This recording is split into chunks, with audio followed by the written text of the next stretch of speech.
Welcome to the In-House Podcast. Today, I have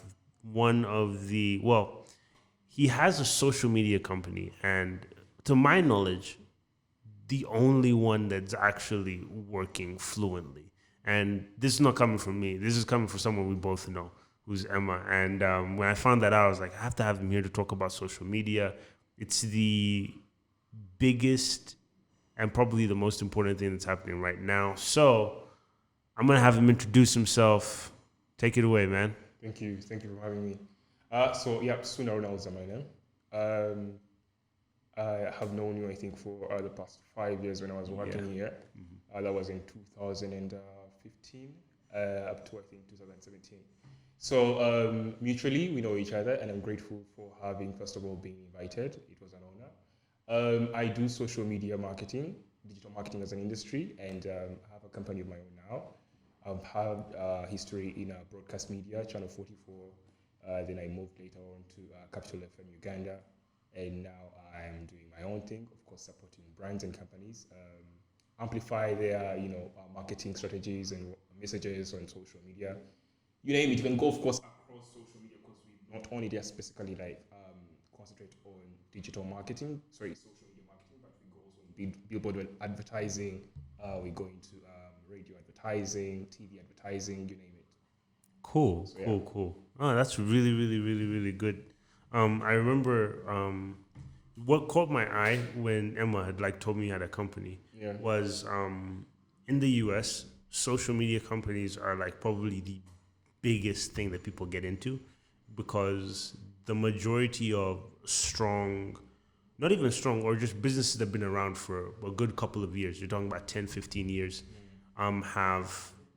they lack that aspect of reaching out to clients. So they don't have that touchable. So the majority of people start doing and getting multiple clients, like, hey, I'll run ads for you on Facebook. Hey, I'll do this for you on Instagram. I'll do this for you on YouTube. We'll get you a videographer and a photographer to start showcasing your restaurant's work. So when I saw that here in Uganda, I'm like, this is really important, because here we have businesses. Some are big, some are small, but even the mega companies, most of the stuff they have has completely failed them. And I'm not saying that in one of the biggest brands that we have is usually a telecom company. Mm-hmm. Social media is kind of it kind of jumps away from them sometimes. Because we're used to print guerrilla advertising, where you have billboards, flyers, posters. Exactly. They got really big into SMSing. Yes. But this generation, honestly... It's a timing. Because you mentioned that right now in the US, it's a big thing. It's a big thing, of course, I think in a span of... since 2007, that's when Facebook, I think, was out. To that start, that's when people started realizing, well, we need to get into this space of attention, because it's now a separate medium of communication. It's no longer for luxury, it's for teens.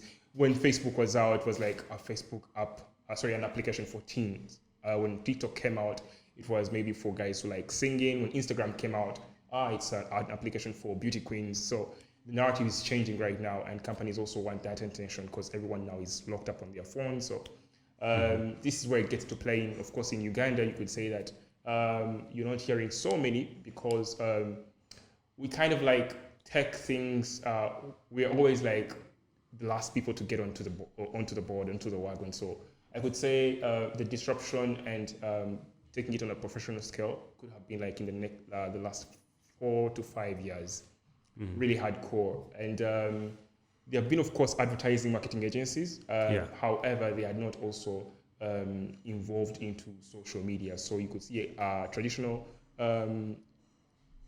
marketing advertising agency is now also offering digital marketing for social media. So that's where we are right now. That's really, really good. Really, really. Because what made you jump into the field? For somebody who's wondering, because I feel like it's one of those things to where people have talked about it, but it wasn't okay, I'm going to do it. It was just man, we need to touch on this. Exactly. It was so tacky even to get into it, because I think it was 2013, in my senior 6 VAC around, of course, senior 6 2012, breaking off, looking forward to do, and here I am, I'm on social media, and I'm like, how about I start getting to promote things that can't, can be promoted. People who don't have the skills to promote their own, products. And to me, I could say luck. I was able to be in communities whereby I could reach out to, let me say, musicians, artists, and I was promoting Christian music. Oh wow! That's actually how I get here. So I could get in touch with Exodus, Levicksons, you name them, and it's because we were young and we had the time to ourselves to really make the noise on social by that time. That's when I was like, you know what, I think I should settle somewhere and I practice it. And Channel 44 was the first place to give me the platform to really practice it professionally. And of course, being uncomfortable with, let me say, playing it soft, I really had to maximize and see that I performed to the best of my ability. And that's where the rest is history, I could say. So cool. I studied the product. I engaged with communities in the marketing industry, and I've been able to see maybe how I can approach some certain clients when it gets to things like pitch proposing and all that stuff. So yeah, that's where. That's awesome. Where do you think social is going to go, like in Uganda? Because I feel like it's so powerful. Yeah. But even with it being so powerful, I feel like it's one of those mediums that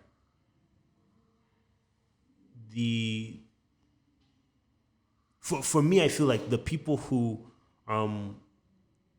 want to use social are now starting to understand its value. Yeah, exactly. However, the people making the rules for social don't understand the application of it to like this generation. So like, how do you think, like let's not even go very far. Like let's say like a year from now, where do you think when it comes to social media, how it's going to affect at least our society? Our society, just first of all, to base it down to Uganda, we have about 2.5 million active Facebook users in Uganda. Of course, we have, in my company, we are partnering with a company called 𝐥𝐸𝐬. They do programmatic advertising. And of course, they register about like 6.5 million Ugandans on Facebook. Wow. But those ones who are active are about 2.5. So you could say that in the next year, probably we shall have hit like 3 million active Facebook users in Uganda. On Twitter, information that I do have recently, which was I think in May, it reached my desk, and we had about 334 active Twitter users that you can make ads and can be noticed. So with Twitter, it's a bit slow, but the attention is being getting there. So I believe by next year we may hit 450 there. But just to be rational enough to step away from the numbers, the phone is everything. The phone is the new medium. Everyone is always on the phone. You could look at your time, your time of priority when you're saying, okay, I'm going to consume Netflix or I'm going to consume some TV. You would see that you get a lot of that content through the phone. And right now, the phone has been disruptive to the media circle, that even those who have like broadcast companies are really making sure that they are putting everything online. Yeah. So the question would be, how safe would it get for maybe the next future generations for us?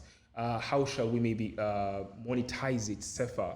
Because now media is everywhere, like quantity is everywhere, but how can we monetize it? Those are hard questions, like how you talked about people who are maybe, you talk about the rules, the rule book of the social media. So you can see time and again that in Uganda, UCC, government itself, yes, they brought out regulations like, you know what, all people who are having, like, let me say, tabloids, it was, they were misunderstood when they said everyone on social media should pay tax. Yes. That was misunderstood. But from what we saw around like 2008 when the law was passed, it was just talking about people who are having forums that are used for commercial basis. Let me say tabloids. They have adverts passing on. They have products being endorsed. Those ones were supposed to be registered. So they say, of course, it's for regulation to see how Ugandans can use social media safe, just like how you see they regulate radio and TV. But that said, you could say it's a bit contradictory because the timing that it comes in during the election period, during we know the political turmoil within Uganda, so I won't go into that.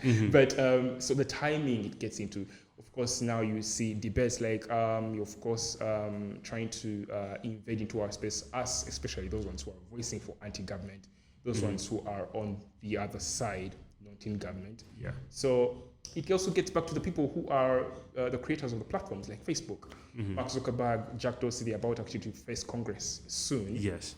And they take down posts for Trump, you name it. So it's about the law and the monetization bit, because they're the forces that govern these platforms. How can we be able to monetize? How can we be able to make it a safe space, making sure that the laws are not only siding maybe with people that are that they are working for, let me say, government. Maybe the law is favoring the government and not the opposition. So that's the dramatic experience with social in the next few years. And I hope those issues will be sorted, but I don't think it's anytime soon. Yeah. For me, one of the things that I noticed, at least with UCC, so when they talked about like they wanted to regulate what's being put out there, for me, I'm not a huge fan of big government. I would prefer a smaller government and have people like run things, but that's like another topic. But when they said, hey, we want to regulate this to what goes on the platform, what you're pushing, what you're talking about, I was like, okay, I agree. And the reason why I agreed is that's because the UCC law of taxation on social media and the new law they brought out, like if you have a blog or whatever, exactly. Come and get a license from us and everything. I was like, okay, I see where you're going. If this is about you want to regulate what we're talking about, you want to see it to make sure it's not lewd, it's not affecting young people. I was like, okay, I can get behind this a little bit. Yeah, exactly. Because of like Netflix's whole cuties thing, right? I could get behind it. Where I was starting to be like, is the timing. Yeah. Like you had a year to push this. Yeah. But with a short amount of time, everything is coming up so much. And this is the thing.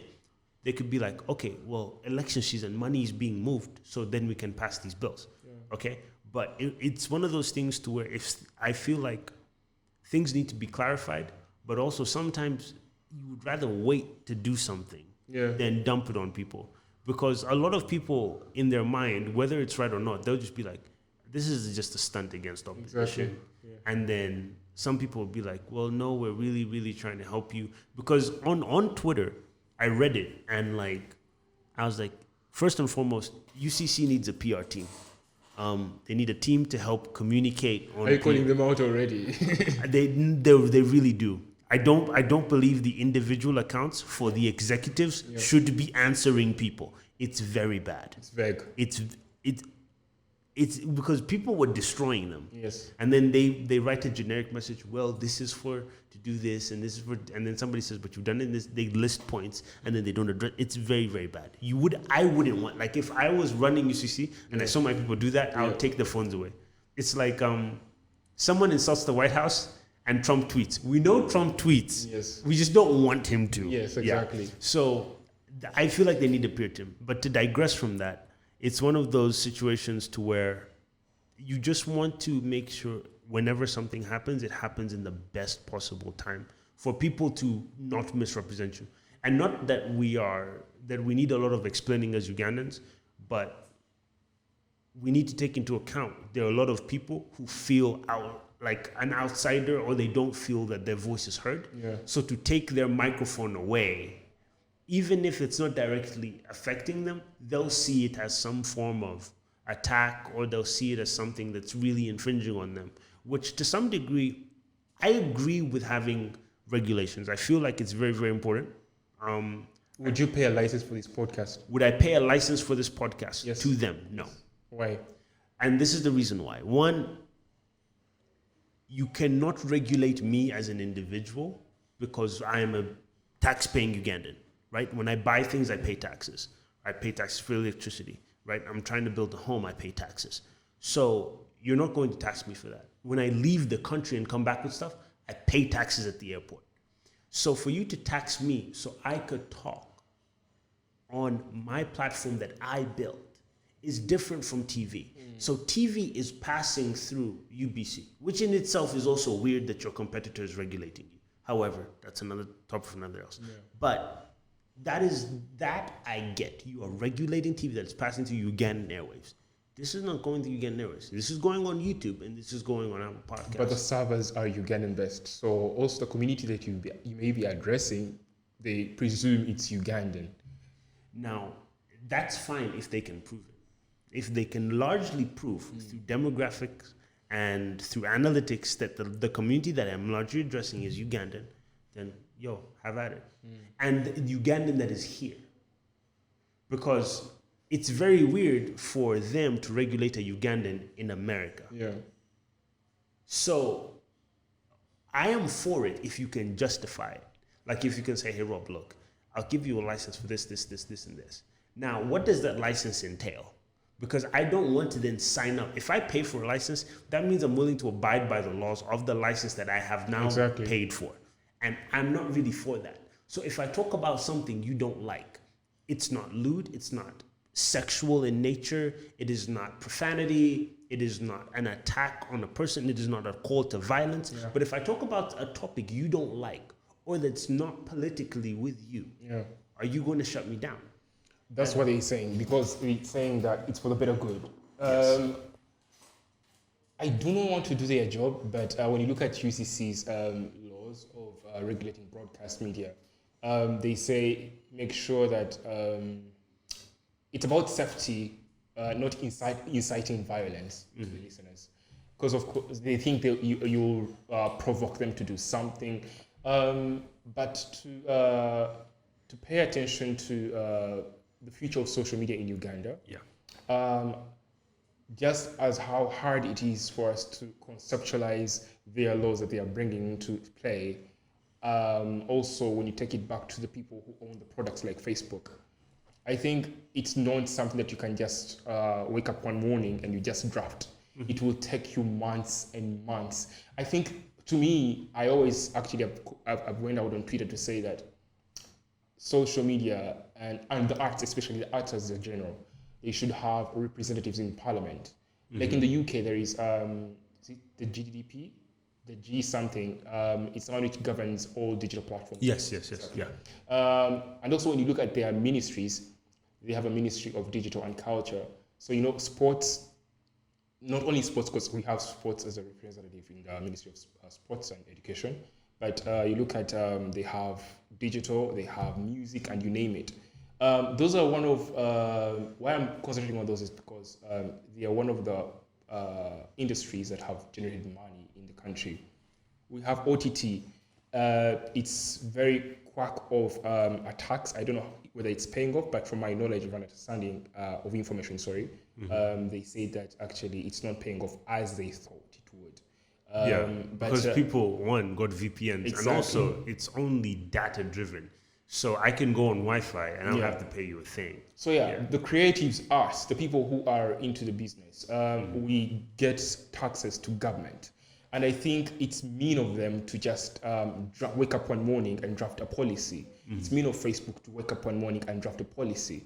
Yes, luckily for them, whenever they're going into Europe, actually, you see them revising. Like the dating application right now on Facebook has just been approved this week by Facebook Ireland.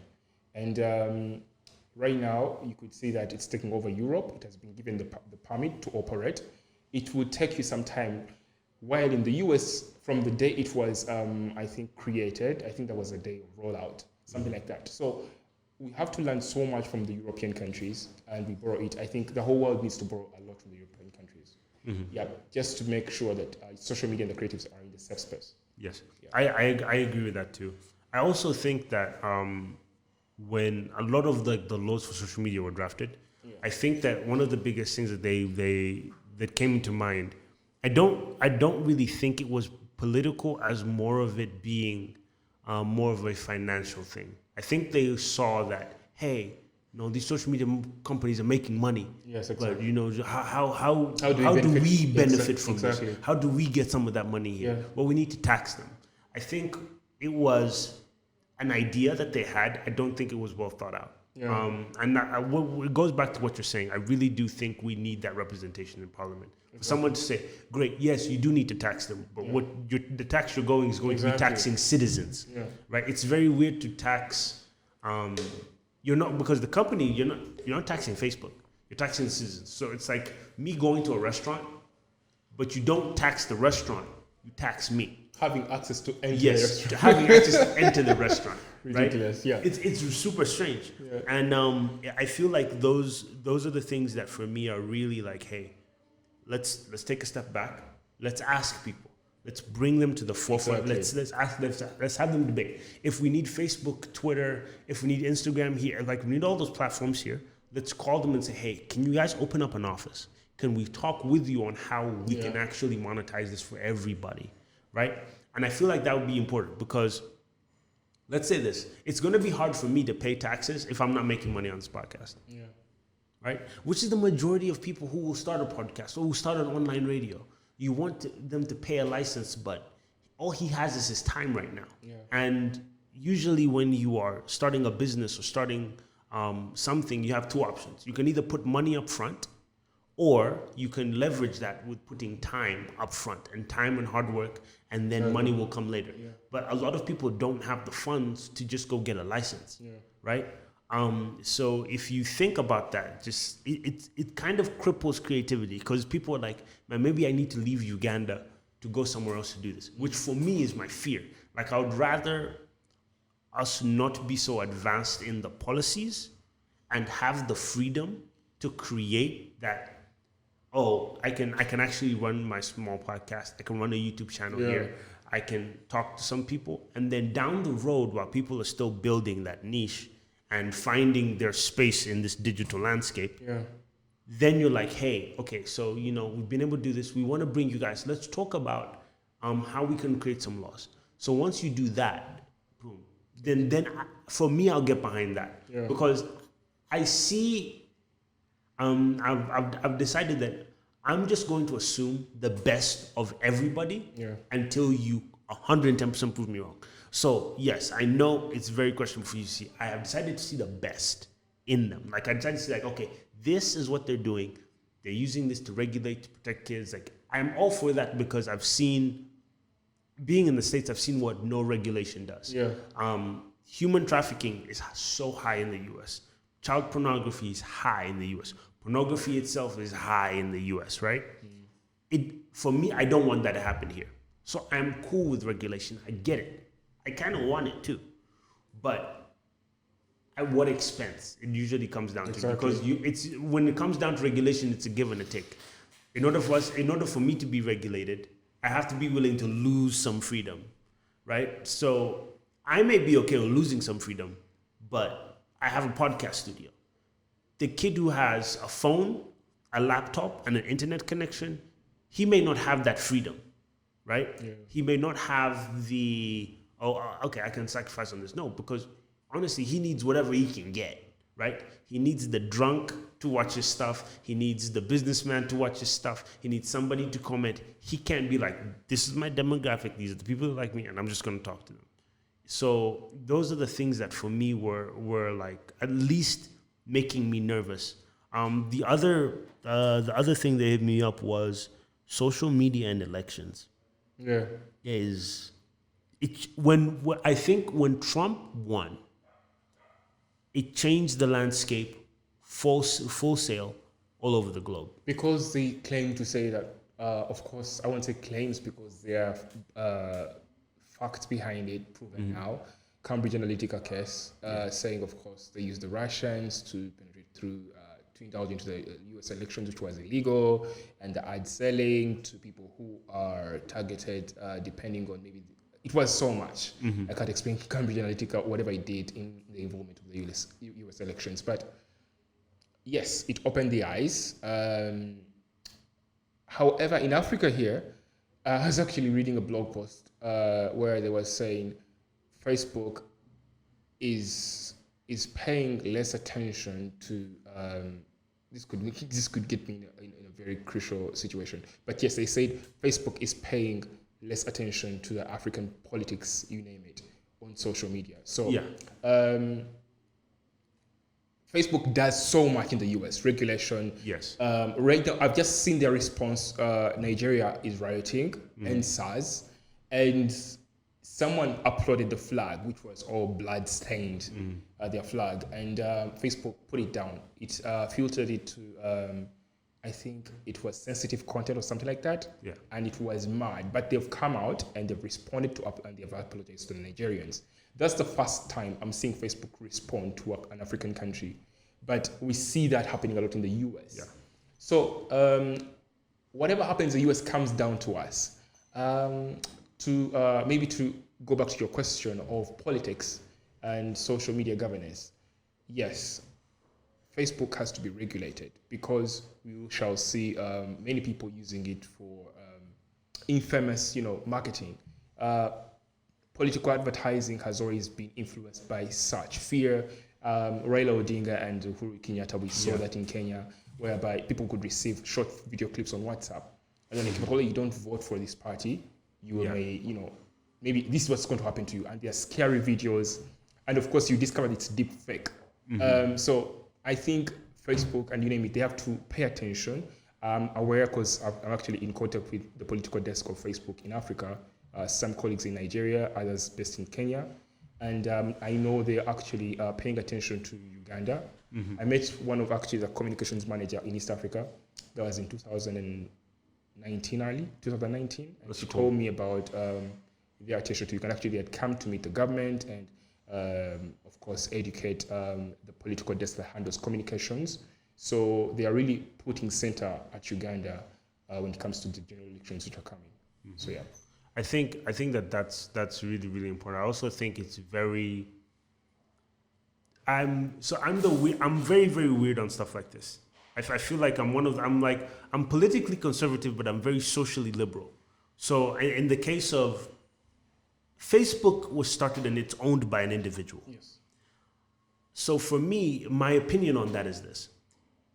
If I own something and I don't want somebody to say something in my house, that's fine. I can kick you out of my house. Oh, yeah. It's not fine. I know you're saying that it's fine to say bad in your house. Yeah, I can kick you out of my house, right? So put it this way.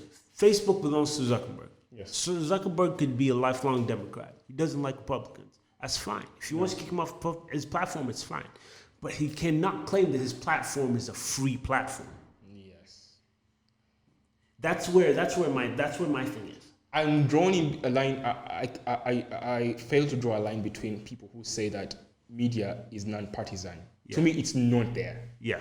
To me, it's not there. It's not like everybody has their own leanings. Exactly.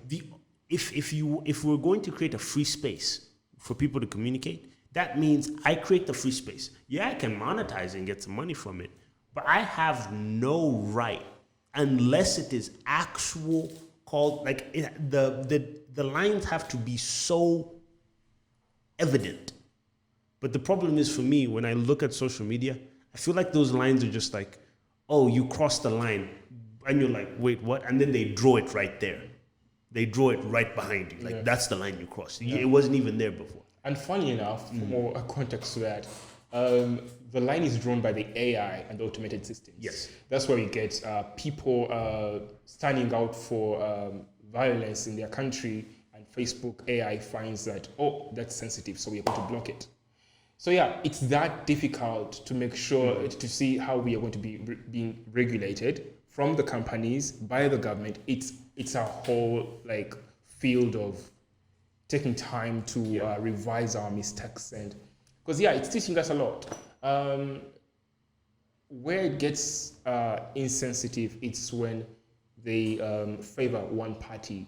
Neutrality is so hard to find, but at least those big corporations have to move towards that at least. Yeah. I feel like that one, neutrality, is going to be hard. Yeah. Because you have to think about it. Let's say I owned Glock.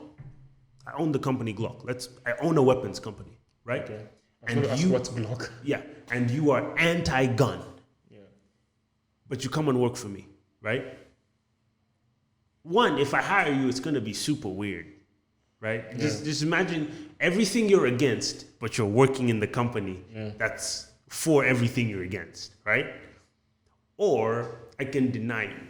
most of the time, I'm usually going to hire people with the same views that I do, right? And the people who don't have the same views, either won't apply. If they do, I'm just be like, it's going to be weird. Like, why do you really want to come? You want to destroy my company?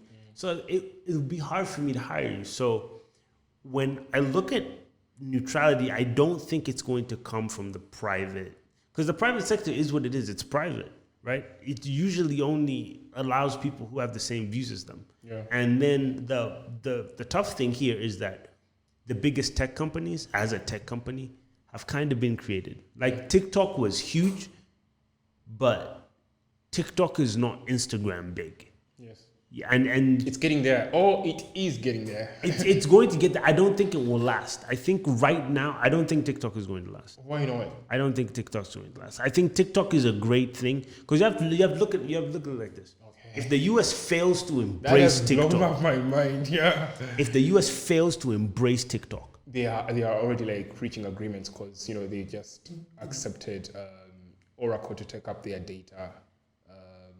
They're handling their data center. So actually, TikTok is going to be operating in the US, but of course, data servers are going to be provided by Oracle, which is a US-based company. So regulation will be intact, and TikTok will be operating in the US. So yeah. Do you think it's going to last a few years from now? Because the longevity of it, trusting the Chinese. Because now the trust has to be the Chinese. Yes, we have signed a deal. You are having our data. Of course, what they refused to give them was the algorithm, because they can replicate that. Now, their involvement is where we can be like, okay, yes, we have our data safe, but on what grounds do we think that we have 100% of it? So that's where it lags. But it lies. But for TikTok to survive, I think it's here forever. I don't know. I have that optimism. YouTube, Facebook, it's not going to crash anytime down. Like, it will be there. So yeah, like because what it reminds me of is Vine.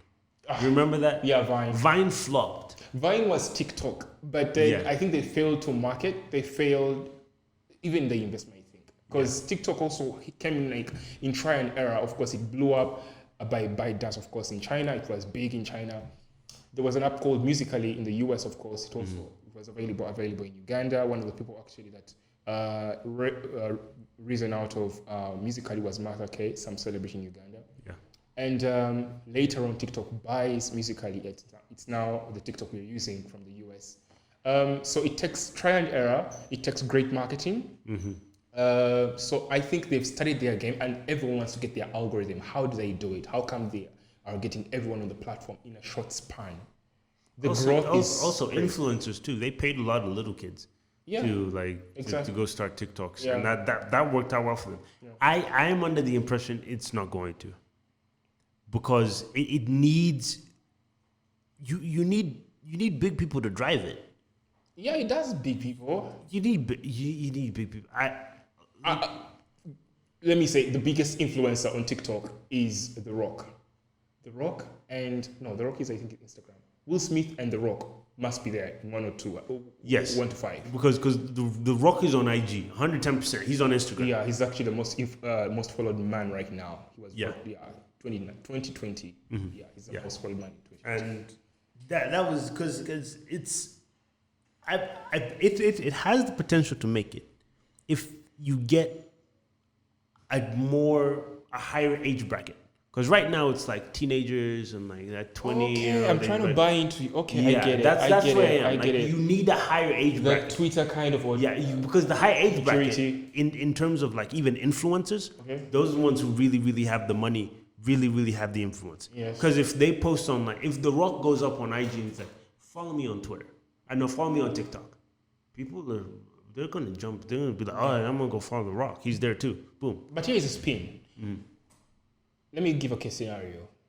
Gucci, Prada, Fox. Marvel. These are companies, of course, owned by the big people. The people who have the money are the big people. Yeah. And they're going to get these amazing creatives. There's a viral kid who was being signed up by Marvel. He blew up from TikTok. He was making these crazy animations, and he was drawing into character like the Ben 10. He could become the Ben 10, the Iron Man. It was fascinating. And the big corporations, of course, fund him, and now he's just joined Marvel. So I think the argument of them having the older influencers, because hey, the generation keeps growing, and you need the young first of all in the market to grow it. You don't need the old. The old will be dying like in the next, Because what you just said, just look at that. It's like the old saw him on TikTok. They're like, oh, he's really cool. Let's bring him to Marvel. Let's use him. Yeah, like pretty much they took him and they're like, you're gonna work for us now. Exactly. Which is great for him. Yeah. Does that help the TikTok platform? Not really, because think about it. Marvel's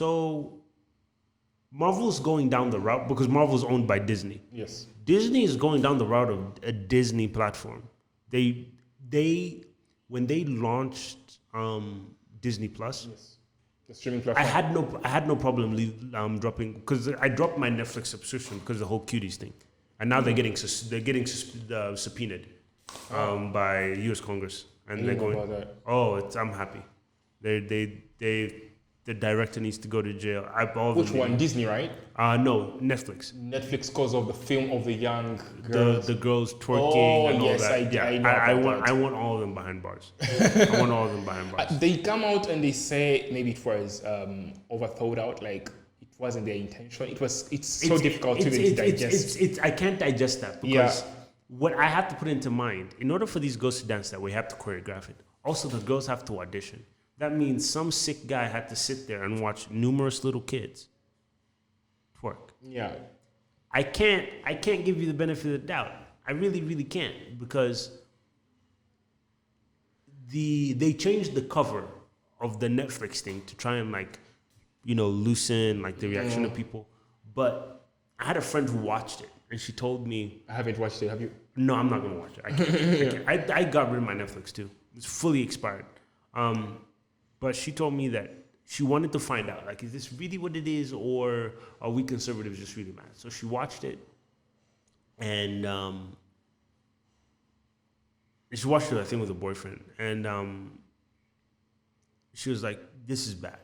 This is really, really bad. It is too sexual for little kids to watch. I wouldn't want my little sister watching it. I wouldn't want my daughter watching it. My son watching it. It's just too bad." So if we're at that stage where this is really that provocative, what are we really, really doing? Because that's why I'm for UCC regulating. And believe me, if cuties had never happened, I don't think I'd be for regulation for UCC. I'm for regulation now. I'm so glad where you're taking the direction of this, where you're speaking from, because you talked about them using the kids. We needing the old people to influence these platforms. It takes me back. I don't know whether I watched a very sensitive, a very funny movie. It was called American Pie. Yes. You know about it? Yes.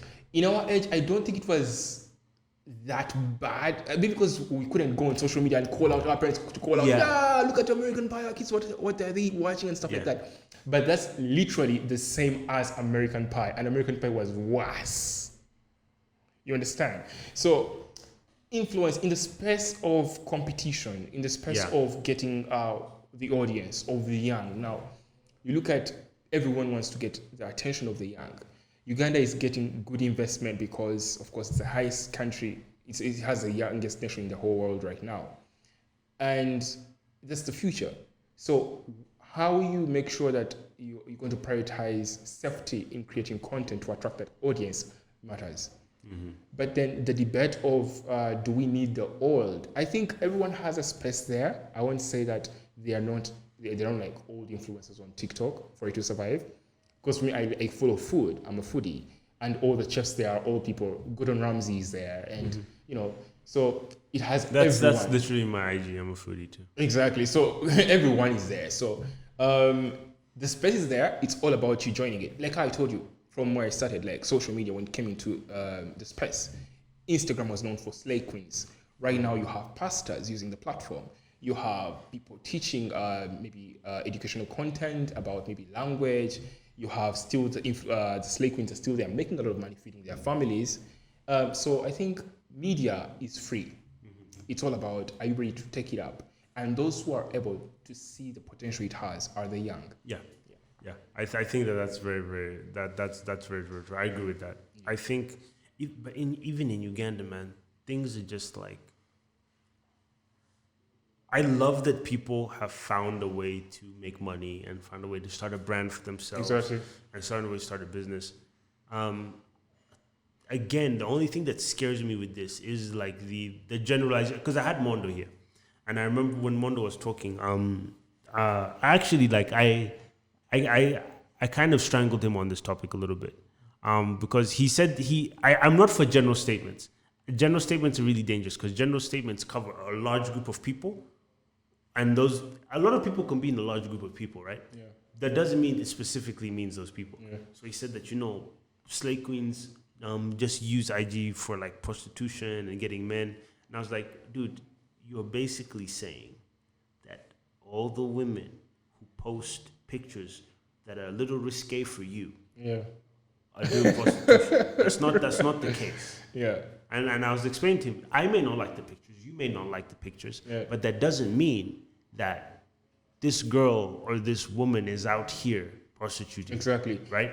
Because this is the truth. And one thing I was telling him was like, if you go to Los Angeles, people walk around in short shorts and a bikini top on Venice Beach.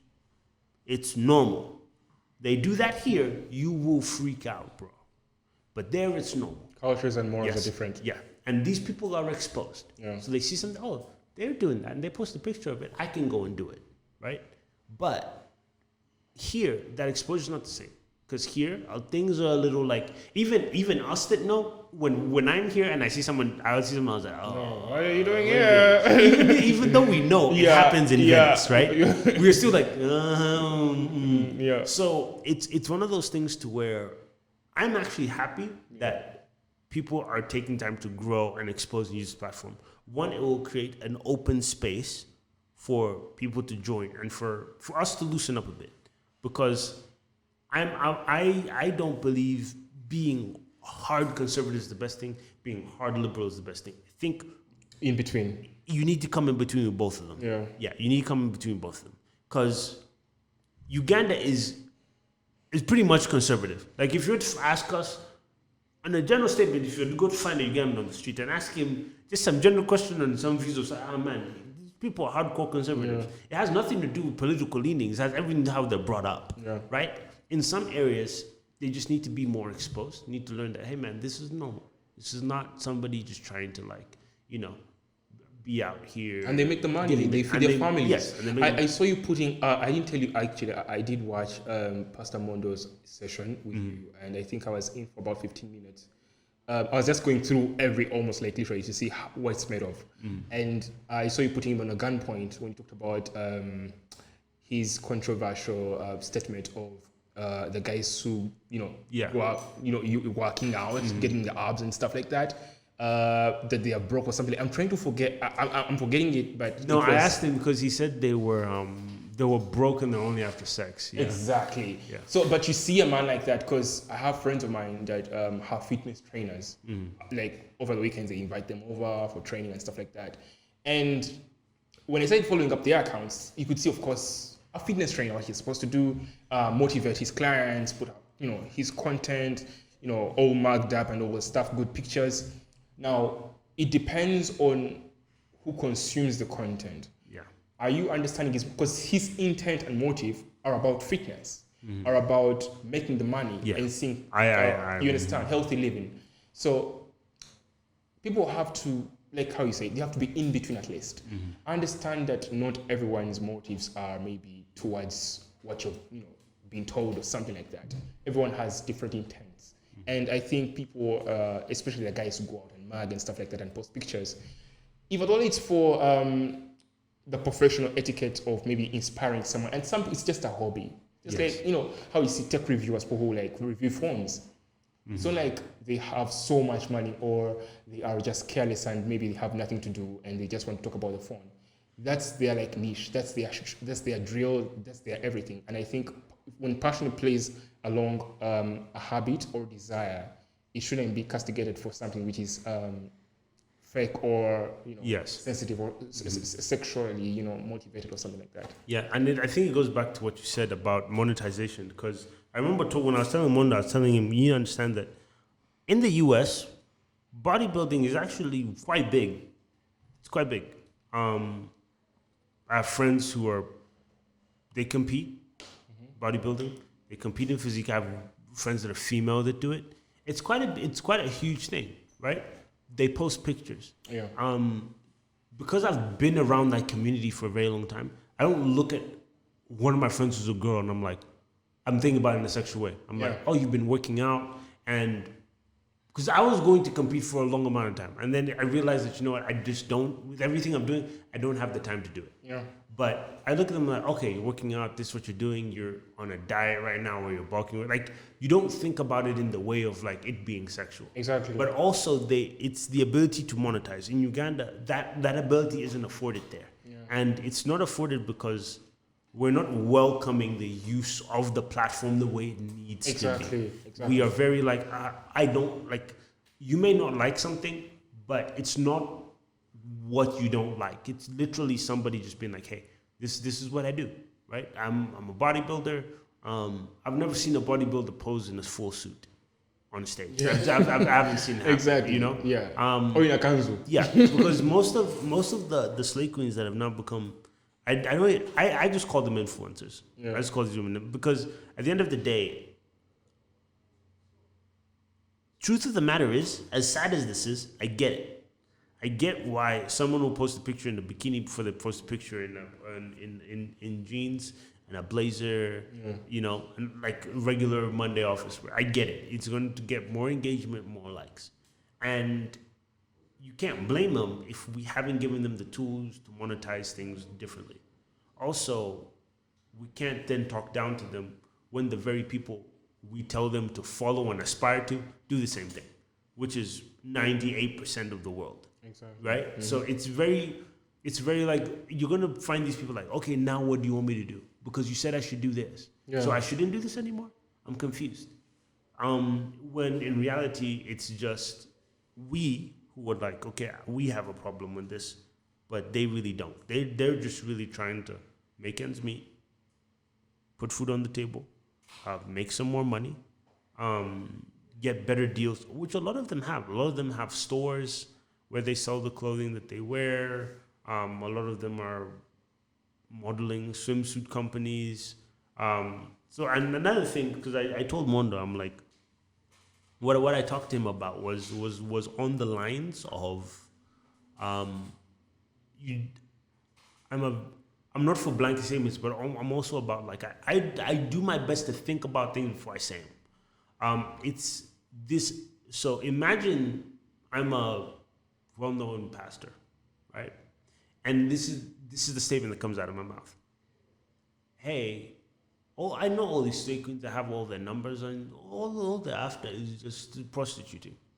It now begs the question, if I'm an analytical person, right? Yeah. How do you know that?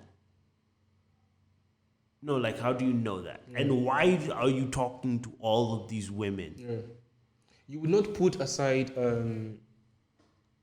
the knowledge that he has, yes, as a person who, first of all, is heading a community of how many people he pastors. Mm-hmm. But I think their role as those individuals in those spaces, they should be maybe triggering people to maybe the bad side of it when it gets to things like depression, because they're the counselors of people, pastoral, ministry. So I've had friends, of course, who go through depression because of social media, social anxiety because of social media. Some people are like they've just become introverts just because of social media. Yeah. Aside from the normal introversy that you grow up with and you're like, it's you're becoming. So I think such people have a role to play. Yes, it was good for him to table his, because freedom of speech. To see, express yourself and tell people about what you think about maybe a certain character of men, but it shouldn't be degrading, you understand? Yes. It shouldn't be degrading. So men like them, they should be talking about how maybe they can overcome such, depressions. People commit suicide on social because of social media, the influence, the dopamine levels and all that stuff. So we need such people, yes. But the way how they address and their intentions to communicate messages has to change, I think. He was a great guest. I liked his wisdom. Me and him are very, very good friends. I like a lot of what he has to say. Yeah, he's a smart guy. And I told him because I remember at the end of it he was asking me like, hey man, so what do you think about like, because this was on the podcast. So if you're watching right now, you can go watch the end of like the podcast. Yeah. I'm not bashing him. Me and him are friends. Yeah, exactly. He was here like a week and a half ago. Drop the handles at the YouTube channels. Yeah, I'll put the link below. But like he was here like a week ago and we talked. Like we're good friends. He was asking me about like what I thought about like him. And I was like, he was asking about like his physical appearance. Oh, he's asking like at the end of the podcast. I haven't watched the part. I'm so laughing right now. Yeah. But wait for me. So he was asking me what I thought, and I was trying to be like, politically correct in that sense. And he was like, no, tell me. Rush into it, please. And I did. I was like, it's very hard for me to take you seriously. One, with these statements you've made, right? It's think about it, right? Imagine if I'm going to talk about education, but I never went to school. Yeah. I'm going to talk about how operations for gastric bypass are bad, but I've never been in an operating room or let alone know someone or have had it done to me, right? It gets a little weird. So it's very difficult for you to criticize people who are working out and exercising for their health, and you're looking a certain way. But I've seen him working out on social media. I have to. However, just because you drive a car does not mean you're a race car driver. Mm-hmm. And there has to be a fine line. Yeah. Like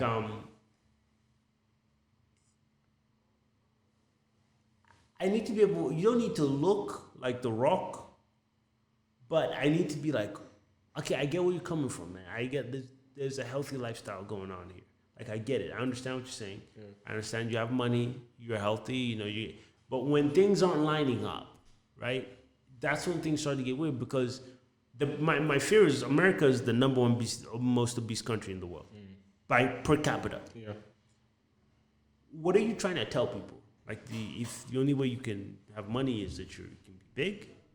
Or, like, where are we going with this? Because neither or. Because I told him that what you're saying, because you weren't talking about just bodybuilders. You were talking about all people who work out. Like, I remember hearing the statement when he was here. He was like, guys that lift and all that, I just see them protecting these slay queens. And I'm like, again, like, I work out, so what's your point? Yeah. Like, is that what I do? Those are one of the insecurities that build up on social media, just like Pastor Mondo. Yeah. And many others, that people, yes, will consume content. Social media is for the good, but then it creates insecurities within people. Mm-hmm. It's going to be a very tough road for people to realize, to explain actually to people that what you see shouldn't put you down, or what you see, you should not act out of violence because of what you've seen or consumed on social. Yeah. It gets personal sometimes. Because you see people, they have freedom of expression. So once they see a guy, mugged up and stuff like that, and they look at themselves in the mirror, it's intimidating. Exactly, it's intimidating. And I've always understood that. Well, like your physical health and changing it is it's the hardest thing to do. And for me, like, to be honest, I don't work out to look good anymore. That stopped years ago. Why do you work out? The mental aspect of it. Yeah. I really So I don't work out. Yeah. I've never, yes, for the reasons of the fact that I would want to look good, I have the height, of course. So I would really look good when I have some good, abs and stuff like that. But then the commitment to it, and also to think about it, that, okay, I need to do this for the mental and health, is what, like, I'm ignorant about. So you can take me through that. So, for me, I had an active lifestyle. Of course, quick disclaimer, I was fat when I was growing up. I was fat. So when Christiana had cancer, we moved to London for an extended period of time. I was bullied while I was going to school. I was fat, wasn't really in shape. I was bullied every single day. The days I weren't bullied was when my mom would either take me or my dad would take me. My dad would take me all the way up to the school, to where my class was, where I put my books away. That's how far it would take me. My mom would always drop me off, be like, bye, and go back to be Christiana. So my dad was there when he would fly there from being here and preaching. He would take me all the way in. No. So I wouldn't get bullied. But the other days, I was getting bullied. Ran off the bus, chased from the train, getting bullied all the same when I'd go by myself. So I watched Karate Kid, Mutant Ninja Turtles growing up, Power Rangers. I'm like, I'm going to go learn karate. I'm going to beat these people. So I took karate. That's not what happened. You got the belts? Yeah, I did for a little bit. And I was like, I'm going to roll in and beat them. But I was still getting bullied while I was taking karate lessons for like 3 months, right? So then I learned karate. I'm like, I'm going to beat these guys. So one day I turn around and I'm going to like defend myself. That doesn't go well. I still get beaten. And then where it changed was I realized that, first and foremost, I'd been doing martial arts for 3 months? I was young at that time. How old were you? I remember I was like 10. I was 10. Yeah, I think I was around 10. So it continued for some time. Then what I did, I was a thinker. So how I dealt with my bullies, those of you who are curious, I picked them off one by one. So I attacked one guy when he was in the bathroom urinating. Attacked the other guy when he was going to another place in the class. Attacked the other guy on the playground when no one was there. You never got caught in school or punished for that? No. That's smart of you. So what was sad, like a lot of people know I was getting bullied. So I remember I was telling the story to one of the people that works here. There was a kid. There was one day. It was just, I don't know what was wrong. I was having a bad, so I was getting bullied. As you know when you're just tired of running from stuff all the time. So you're just like, screw it. Like if they're gonna beat me, they're gonna beat me today. It doesn't matter. So I wasn't running, but I knew like they chased me down and they'd pin me down. They're about to beat me, but then this one of the kids who went to school had a big brother, and the big brother was taking him. His name was Callum, and he stops these 3 kids. Pushes them off me. He beats them. He's like, "Don't not touch him." So then the kid who was there, I think he had been to this school for like 2 weeks.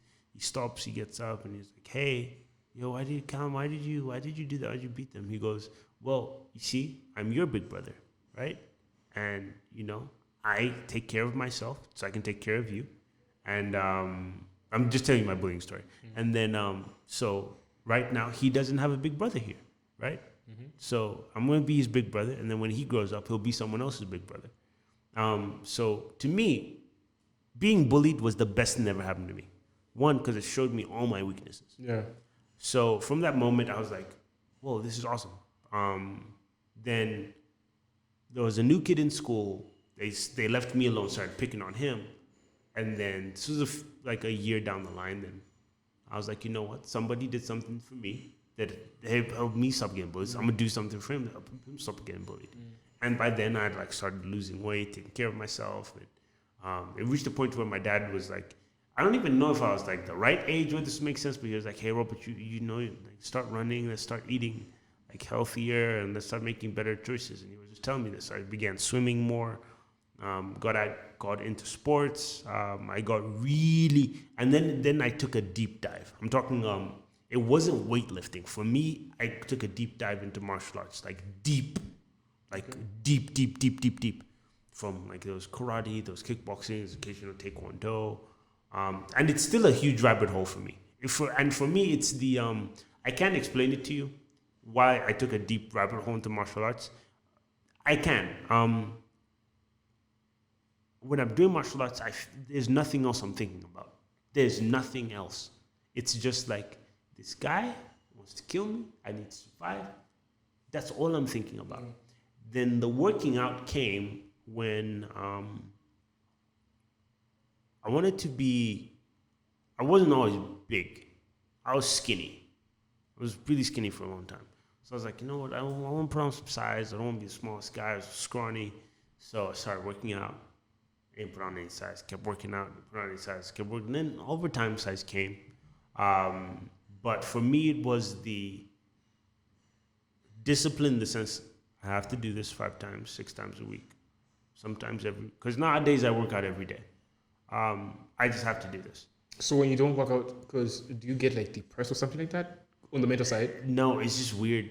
It's just a weird. I was like, so you become like addictive or something like that. The dopamine levels like are like feeding off that. You need to like lift some weight or something like that. Not the dopamine. I wouldn't say it's a dopamine level. It's just like, you know how people run, like every day, like when they're like their brain is like, exactly. like and when they don't run, so it's just like when I'm not working out, I'm just like, you don't feeling it. Off, yeah. So I'm just gonna go. And for me now, it's not like going out and like doing like a full bench press session or squatting or whatever. It's just like I need to go sweat because I changed. Like I got as big as I wanted to get, and now I'm just like I just want to be as fit as I want to be. So I do CrossFit.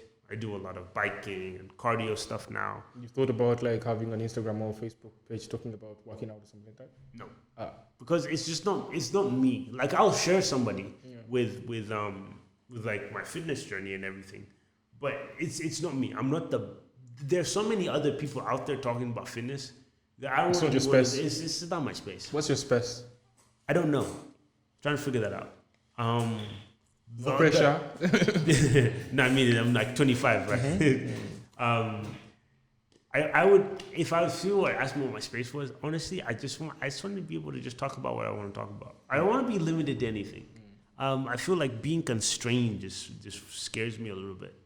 So I want to be able to talk about politics if I have to. I want to be able to talk about social issues if I have to. I want to be able to talk about my faith if I have to. And this is when you say like talking about having the minds, talks in your mind about the podcast, right? Yeah. When was that?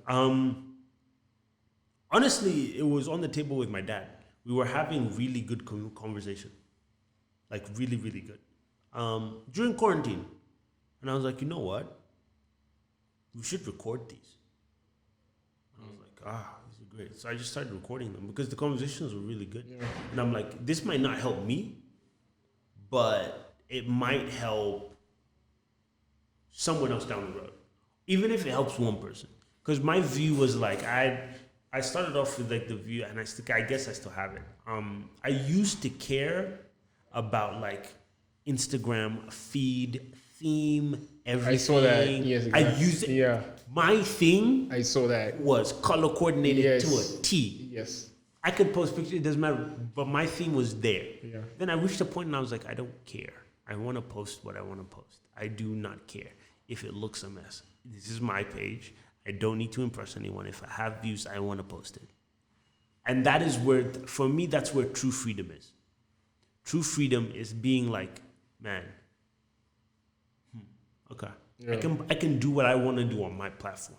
What social media is doing, that's what social media is doing to people, giving people the power of creative in their hands. So social good, being amplifying what you have to be. That's it. I always tell people that social media doesn't spoil you. Social media just amplifies what's within you. Yes. So you thinking about, well, we should get this conversation on a podcast and distribute it on Apple, you name it, on the streaming platforms it's available. That's amplifying what you are. It's not making you to become this. It's just part of you. So yeah, that's why I always tell people, like, as you demonize social media, think about the good it can do to people.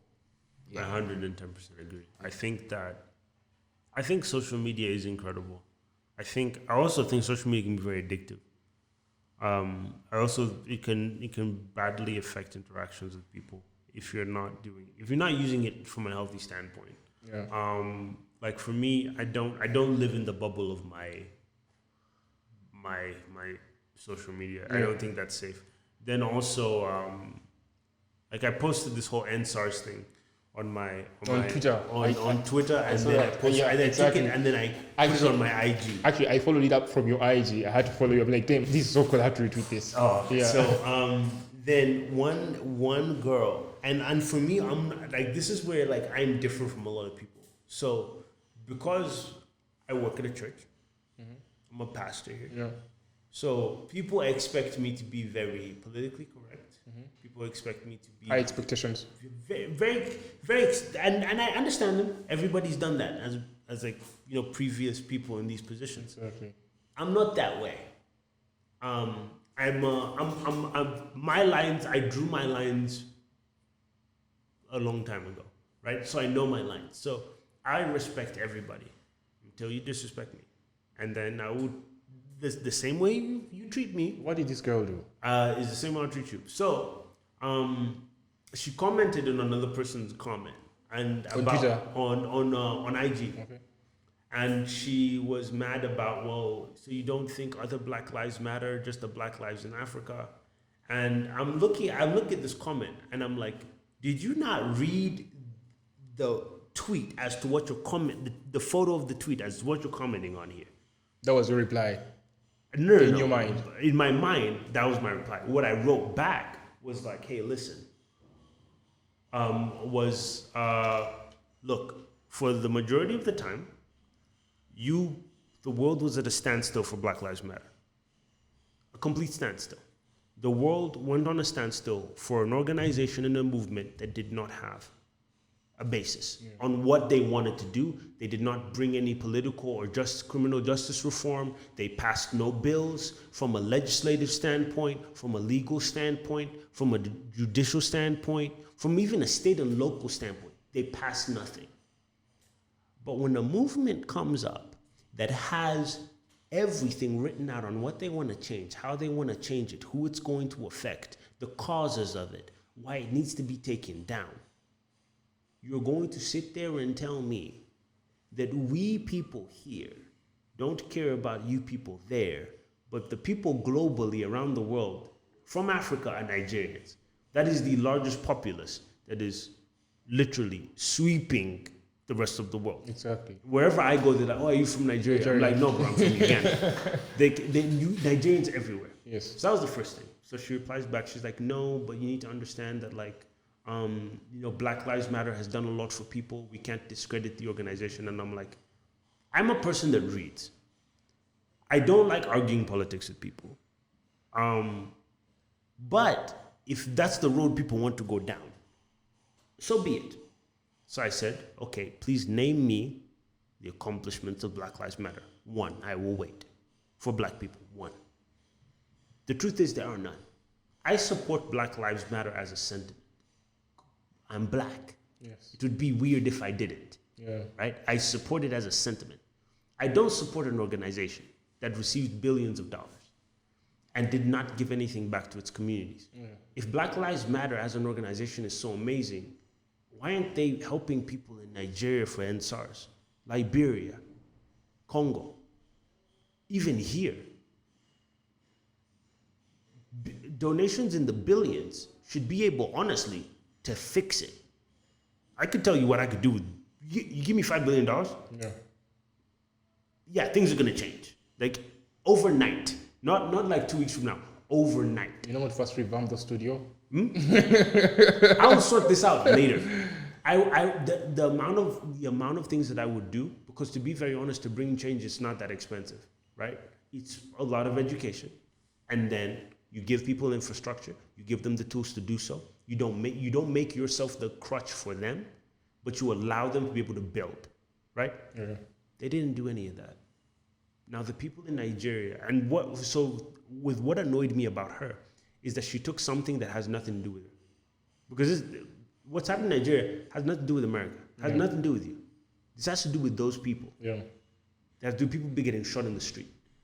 And she made all of that about her. Then, I destroyed her in every single argument. Then she's like, you know what, I'm not going to argue with someone halfway across the world. I'm going to leave. And I'm like, hey, listen, you came into my comment section. You lost the argument. Take your L and chill, right? Because she later then said, well, Black Lives Matter supports your movement. Hold up, sis. This is not my movement. This is Africa's movement. We're trying to end and change some things here. Honestly, this should be your movement. Because if it's not your movement, stop telling us to shout Black Lives Matter. Because the whole world was on a standstill. Homes were destroyed, during a pandemic too. Exactly. During a pandemic, people had to suffer the financial losses, but also then had to have friends who were white. And I saw them posting that, I'm not a racist, I love black people. For what? Yeah, I did see that. Like, I have friends who are here in Uganda posting that. I was like, take that, I messaged them, take that nonsense down. I know you're not a racist. Chill out. I saw someone was reporting, Ssuna, how can you help me? My Instagram has been taken down because of too much Black Lives Matter content. And I asked him, why were you posting too much Black Lives Matter content? Because I'm very attached to, and then I laughed off. I just put law. I was like, hypocrisy of the highest level. Like, anyway, I don't know. Maybe you have any further questions, but I think I don't know. You tell me. I mean, I think we're almost done. But I think that social media is amazing. Yeah. But I think that digression of social justice in you have to follow me or I don't. I think there's a friend of mine. She's left leaning. I'm right leaning. We do not agree on the U.S. presidential election in any way whatsoever. Who are you supporting? I'm a Trump guy. Me too. Oh, all the way, 110%. I can't vote for. No, I just can't do it. That locking people up with 95 crime bill, his taxation rate is ridiculous, and he wants to give it to African countries too. He said so on his campaign trail. He was like, we want to take this economic plan and give it to Africa. We're going to help black people everywhere. Why do you say that stuff, bro? You're running for president of the United States. Stay there, right? So I just don't support it. So we disagree on that. But what's amazing is she's one of the few friends I have who we can disagree on that. We're still friends. Exactly. Right? We were friends on every other level. Even the NSARS thing, both of us posted pretty much the exact same thing. And we agree on the exact same points, right? And one thing I've seen with social media, you're looking at people who hate each other now because of their political views. Like they may agree on every single thing else, but because they don't agree on who's going to run for president of the United States of America, they don't like him, they hate each other. What? So I believe social media is beautiful. I also believe it's crazy. In the sense that and now I don't like this, and now I don't like you. And now I don't want to do this because you don't like this person. But in reality, if you didn't know that they were going to vote this way, you wouldn't care, right? So I think that even in Uganda, my thing is that the election shouldn't affect your relationships. Yeah. And I feel like if candidates were like that with one another, and they knew that after the race, we can go back to being friends, and we can go back to chilling out. I'm still really chilling with Bobby Wine. Man, I'm a person who I have a lot of I have hope for those things. They'll never happen, but I have hope for those things. But I do hope. We've seen it in Tanzania whereby they invite all the past 3 presidents with the current one. Yeah. Oh my. Recently I was watching the president of Nigeria, Buhari, having a Zoom meeting with Obasanjo, Goodluck, Jonathan. Those are past presidents of Nigeria. I was like, if there was a Zoom meeting with Uganda's presidents, they would be literally all frames will be having Museveni. So yeah, I hope we reach the things that we want to see. We stay alive and we witness all that mutual understanding and respect for each other, despite the political differences. Yeah, I really do. I mean, it would just be nice just to see them sit there and not insult each other. Because it's our election is like the U.S. election, but less intensity. Someone turned down the volume. Yeah. But if you were to look at them, they're pretty much the same. Mm-hmm. You have 2 candidates that say pretty much whatever they want. Yeah. Do whatever they want. Treat each other however they want. Manipulation and all that. Yeah. But in all seriousness, I think in due time, things will change. I think, luckily now, they know that young people have a voice. And they like that. I think that's which scares them. By the way. It's scary. And I understand why. Yeah. And I remember talking to I was talking to my dad about this. I told him that what people don't understand with our like in our country, they forget that, and this is something that I totally get from like a leadership perspective of them. They don't know how to be civilians. You need to take that into account. Like a lot of them grew up in the leadership role they're in, right? Whether it's the highest form of government, middle or low, it's very hard for them to go back to being a civilian. Think about that, right? Where in America, you go from a civilian to office and back. Here, man, in the bush, back in office. Mm-hmm. Tell him what? In his mind, civilian is going back there. They don't know how to be a regular guy who drives himself to the supermarket. He's in traffic. My views when you talked about the bush, I was trying to refrain away because I was like, oh, where is this conversation going? No, I'm not specifically talking about one person. I'm talking about like all of them. Yeah. Like it will be weird for them. Yeah. It'll be weird, right? You can't like a member of parliament all of a sudden now he goes back to like the regular life. You know, like it's hard, right? And it's a hard adjustment for this, right? Because that's what they've been used to, right? They've been used to going somewhere, first class treatment. They've been like, it's very hard for a digression, and it's scary too. So people hold on to that. Yeah. And I think that we need to make it better for them. If we want change from a government standpoint, we need to make it easier for the government to change. Yeah. We need to make it as young people too, like also help them. Hey, you guys need to have a transition period. Like, how are we going to cater for you when you're not in office? Where are you going to stay? Where, like, all these things, we need to set it up. Because if we don't do that, we can't blame them for staying in power, right? Because think about it. The conditions for them to where they're going to go suck. I wouldn't want to, like, I get it. And I think that it's very, very, it's one of those things that we do. Because I think, I'm doing my best. I will never, ever I want to give everybody face value approval. Hey, man, I like what you're doing. Hey, I agree with this. I don't agree with this, but I see where you were coming from. Yeah. I think you went about it the wrong way, but I see your heart behind this.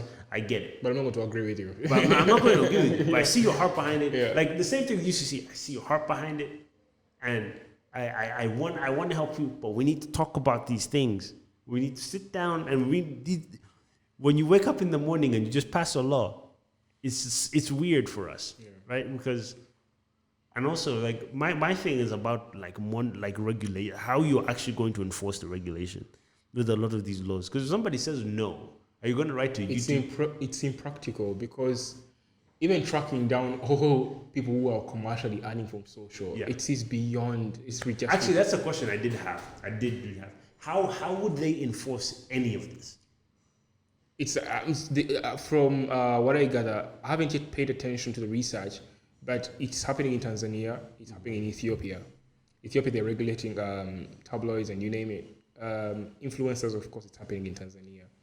I do not know how they're doing it, but it is so far-fetched to say that you're going to be supervising and looking out and monitoring who is earning where. Unless when they're going to bring more taxes on access on the internet, on the Ugandan servers, and they say, well, you know what?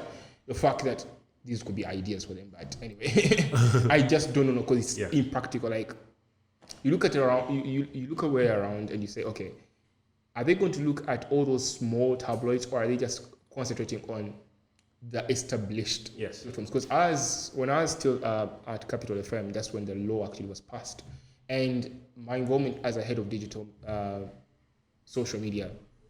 I was supposed to register our digital platforms as the website and social media forums. Like actually the website, because the website, that's the mother of distribution of all content across the social. Okay. So in that perspective, you have to be like, let me say with a website to say that you are a legitimate a blog site or a legitimate online platform. So we can find ways on how we can track you down. We say, oh, there are about like 70 trending websites in Uganda. Are these websites registered? So you got your Alexa and maybe you look at, those are just ideas in my head that are popping up. But can they even monitor these existing broadcast companies? How about those ones that are not having those, infrastructure. What are they going to do about it? Guys who are just in their dorm rooms in the corner, that's my question, because it's so hard. So I just don't think it's humanly possible. I mean, like, it's possible, but like, to what extent? Because like, what is the definition of a tabloid? Because if I'm like, I don't identify as a tabloid. I don't put out news stories. Exactly. I just talk about issues. Exactly. Like, how does that work? Like, but if at all, like, you have adverts, let's say this one, and you're trying to mention, we're sponsored by this water brand, and that means you are going to be facing the charges of UCC for not having registered your company, yet you're commercially earning from it. So yeah. There like also could be a loophole in the sense that I'm a brand ambassador. So let's say I'm a brand ambassador separate from me talking on this podcast, right? Yeah. And I talk about my brand as me, right? So who are you going to go after? Now, those questions can be answered by UCC. Yeah. So, no, man, it was good to have you. I really think that like those topics are just, I don't know. I get where they're coming from. I do. I understand where they're coming from. The timing and the workup in terms of the structure of it needs to be refined a little. It needs to be refined. Yeah, the public was very upset, and I think they considered, because they took down the tweets actually. One tweet was about actually that latest tweet, that new tweet. I think it was posted last month, 2 months ago, something like that. With the photo of exactly, they took it down. So I think they are revising their policies or whatever. Yeah. I mean, you don't. It's one of those things to where like it's very hard to pass a law when the people refuse to abide by it. Exactly. Because like, are you gonna throw everyone in jail? It's gonna be kind of hard. Exercising freedom of expression, letting people become creatives in their rightfulness without being careful. Maybe if at all, like I launch out this website and it's getting like, let me say, millions of dollars or something like that, millions of shillings. How much tax would I be paying? So it's even scaring away some investors, I could say, that in Uganda, you could look at the time when they when they implemented OTT, there was a downgrade of active people on social media by I think 30%, and that could scare away people who maybe had media companies that wanted to invest into online, marketing or news articles and stuff like that. Because I know one company actually that left, but I was like, maybe if at all, like there were many Ugandans on social, those companies would have been home. Even where I was, the way how we could get our traction, our conversations, the engagement on social media posts was crazy. But when they bought OTT, they had reduced by 50%, and it was really doing bad for us because it's a commercial space. Clients buy ads and stuff like that. So it scares away investors. I think government should just revise whatever they intend to bring on board, and also consult people who are into the space. Mm-hmm. Yeah, that's true. It's a tricky thing. I think eventually they'll figure it out. Yeah. So I just hope it works out. Yeah. But man, thanks for coming. Thank you so much. Thank you for having me. So you guys, I'm gonna link all of Ronald's stuff below our YouTube channel, and then this is also on his podcast, so go check out his podcast as well. We want to thank you guys for listening. We'll see you on the next episode, and thank you so much. Take care. Follow me at official Ssuna. That's my Twitter handle and Instagram handle. All right, you heard it here. So those will be linked at the bottom, just for you people who need everything right there. Yeah. So you can go there, and then you'll be able to find this podcast as well. So it'll be cool. Thank you for coming, man. Cheers.